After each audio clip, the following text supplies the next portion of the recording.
안녕하세요. 지메입니다. 대항력과 전세권을 다 가지고 있을 때 어떤 방법으로 경매가 진행이 되고 어떻게 세입자는 대처를 해야 될지 이런 것들을 좀 보려고 하는데요.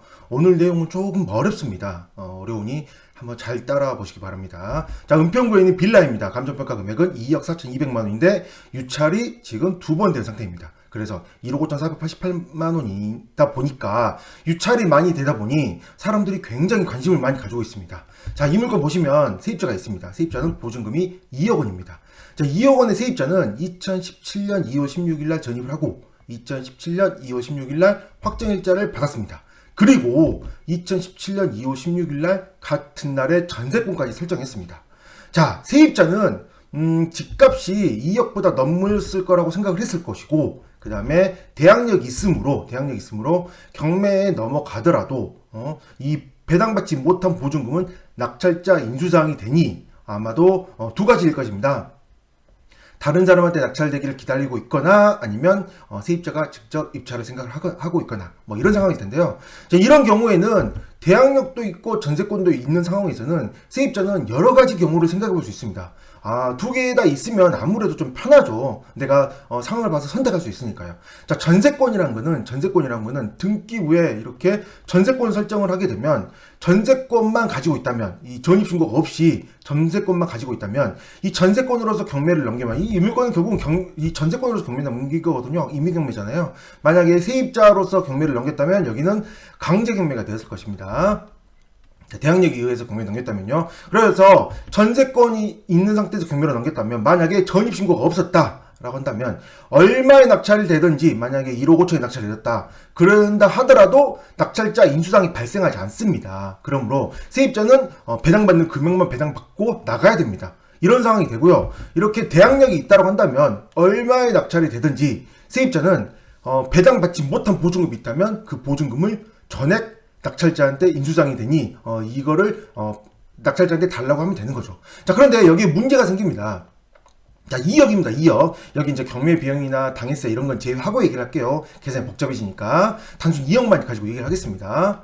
자, 2억 4천 감정평가 금액이 있는 줄 알고 이 물건을 했습니다. 들어갔는데, 자, 2억이 만약에 시세라고 한다면, 이거 감정평가는 감정평가니까요. 2억이 시세라고 한다면 입찰자 입장에서, 자, 내가 만약에 1억 5천에 낙찰 받았습니다. 1억 5천에 낙찰, 1.5억에 낙찰 받으면 나머지 배당받지 못한 5천만 원은 세입자 인수상이 되는 거죠. 그러므로 내가 세입자한테 5천만 원 줘야 됩니다. 그러면 입찰자 입장에서 얼마 들었어요? 2억이 든 거죠. 시세가 2억인데 2억이 들었다. 이거 입찰할까요? 경매인데? 안 하겠죠. 매매로 사는 게 낫겠죠. 아무래도. 물론 시세가 좀 더 떨어진다 하더라도요. 그렇기 때문에 대항력 세입자가 있다면 이 물건은 아무도 입찰하지 못합니다. 결론은 세입자 말고 입찰하지 못한다는 거죠. 물론 2억이 시세가 2억이 아니라 시세가 2억 1천이나 2.1억이나 2.2억이 돼서 나 이거 2억을 배당받게 하고 나는 수익이 날 것 같아 라고 입찰하시는 분이 있을 수도 있습니다. 이건 이제 시세에 대한 얘기가 좀 다를 수 있으므로, 시세가 만약에 1.9억이었다. 1.9억이었다. 그럼 내가 1.9억에 낙찰 받으면 1,000만 원은 세입자한테 줘야 되죠. 또 플러스로. 그럼 2억에 사게 되는 거죠. 시세가 2억인 물건, 시세가 1.9억인 물건을 2억에 사게 되니 비싸게 사는 거잖아요. 그러면 이건 입찰하면 안 되겠죠. 그러므로 세입자가 밖에 입찰할 수 없는데, 자, 여기서 세입자는 이런 머리를 쓸 수 있습니다. 사실 이것까지 생각을 했는지 아닌지 저는 좀 여러 가지 생각이 있을 수 있겠지만, 일단은 먼저 세입자밖에 입찰할 수 없기 때문에 이 물건은 세입자 본인이 입찰을 해서 낙찰을 받아서 낙찰받고 그 다음에 매도를 해서, 예를 들어 시세가 1.9억이다. 그럼 1.9억에 매도를 하고 그 다음에 1,000만 원은 어쩔 수 없는 거죠. 내가 시세보다 높게 보증금을 들어갔기 때문에 이런 문제점이 생긴다라는 점이 있는데, 만약에 여기서 세입자가 전입신고가 있어서 대항력은 있지만, 자, 먼저 하나 얘기를 해볼게요. 만약에 낙찰자가 1.9억에 낙찰 받았습니다. 그러면 세입자한테 1천만 원 인수사항이 되는 거잖아요. 근데 세입자 본인이 만약에 1.9억에 낙찰 받으면 어떻게 될까요? 본인이. 그러면 1.9억에 낙찰 받으면 1,000만 원은 못 받았죠? 못 받았다면 전 소유자한테 달라고 할 수 있을까요? 이거는 안 된다라는 거죠. 그 이유는 뭐냐면, 이 물건은 1.9억에 낙찰 받는, 누가 입찰을 해서 낙찰 받더라도, 이거는 만약에 제가 입찰해서 낙찰 받더라도 또는 세입자가 입찰해서 낙찰을 받더라도 나머지 보증금은 인수사항이라는 거죠. 인수사항. 인수상이라는 거는 세입자 본인도 스스로 입찰을 해서 낙찰을 받아도 인수상이라는 거예요. 본인도. 그러므로 나머지 1,000만 원에 대해서는 전소유자한테 달라고 하지 못합니다. 자, 그래 딱 봤더니 전소유자가 돈이 좀 있어. 충분히 돈 받을 수 있을 것 같은 상황이야. 만약에 그렇다면, 만약에 저라면 이 전입을 빼버릴 것 같아요. 전입을 빼버려서 대항력을 일부러 상실을 해버린다는 거죠.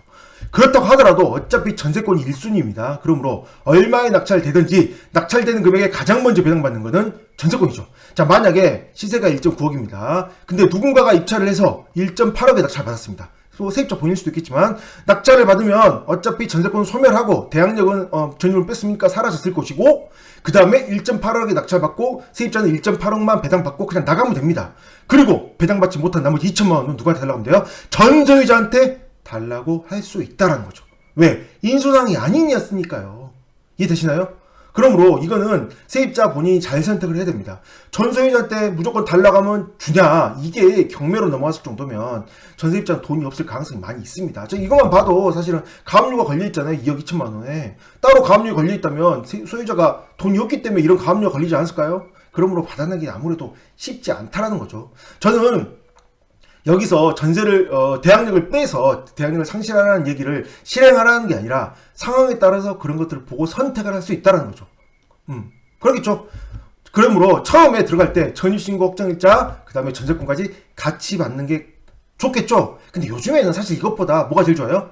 보증보험이 가장 좋죠. 보증보험을 들 수 있다면 충분히 보증보험 들 수 있다면 뭐 어차피 계약기가 만료되면 보증회사에서 보증금을 돌려받고 그냥 나가면 되는 거니까요. 나머지는 보증회사와 소유자와의 싸움인 거지 세입자는 신경 쓰지 않아도 되니까 보증보험을 드는 게 가장 좋은데, 그럴만한 상황이 아니라고 한다면 이렇게 전세권과 전입신고와 같이 들어놓는다면 나중에 상황을 봐서 대항력을 일부러 상실을 해서 낙찰을 받아서 전소유자한테 달라고 하든지, 아니면 세입자 본인이 낙찰 받아서 그냥 인수상으로 인해서 그냥 나 이 집에 살아야지 라고 생각할 수도 있고, 또 그렇지 않으면 이런 경우도 있습니다. 그냥 평생 돈 줄 때까지 이 집에 그냥 계속 세입자로 사는 거죠. 뭐 이런 경우도 있을까요? 있을지는 모르겠지만 여러 가지 생각해 볼 수 있다는 거죠. 이렇게 전입신고가 있고 확정일자 있고 전세권이 있다면 여러 가지 생각해 볼 수 있으므로 꼭 이런 부분들을 고려하셔서 세입자 입장에서 어느 게 나한테 유리하고 어느 게 더 좋을 건지 좀 여기저기 분석을 해보시고 판단해 보시고, 그거에 따라서 향후 어떻게 할 건지 결정을 해보는 게 어떨까 생각을 해보게 됩니다. 자, 이 물건도 현황성 공부상 다른 상태가 있으니 이런 부분도 꼭 확인하셔야 됩니다. 이렇게 사무소인데 주택으로 이용하는 경우는 이건 불법 건축물입니다. 불법 건축물이 신고되어 있지 않는다고 하더라도 누군가 신고를 하면 불법 건축물이 되고 그 다음부터는 이렇게 보증금 받기 힘들어집니다. 주변에가 시세가 2억이라고 하는데 이런 물건에 2억이 들어오면 너무 크게 들어온 거죠. 이거는 굉장히 낮게 떨어질 수밖에 없는 그런 좀 안타까운 상황일 수밖에 없지 않을까 생각을 해보게 됩니다. 세입자, 제 생각에는 불법 건축물에 관련된 내용이기 때문에 대항력을 상실해서 전세권으로 낙찰을 받아서 전부 소멸시키고, 그리고 나머지는 소유자한테 달라고. 아닙니다. 이것도 소유자가 돈 없으면 말짱 꽝이니까. 뭐 개인 채권 남아봤자 돈 없으면 아무것도 할 수 없잖아요. 이건 뭐 좀 고민해 봐야 될 그런 물건으로 보입니다. 어쨌든 제가 오늘 말하려는 취지는 이해하시겠죠? 이 물건 과연 누가 입찰해서 낙찰 받을까요? 아무도 입찰하지 않아서 그냥 기각이 될 수도 있겠죠? 네, 여기까지 하겠습니다. 감사합니다.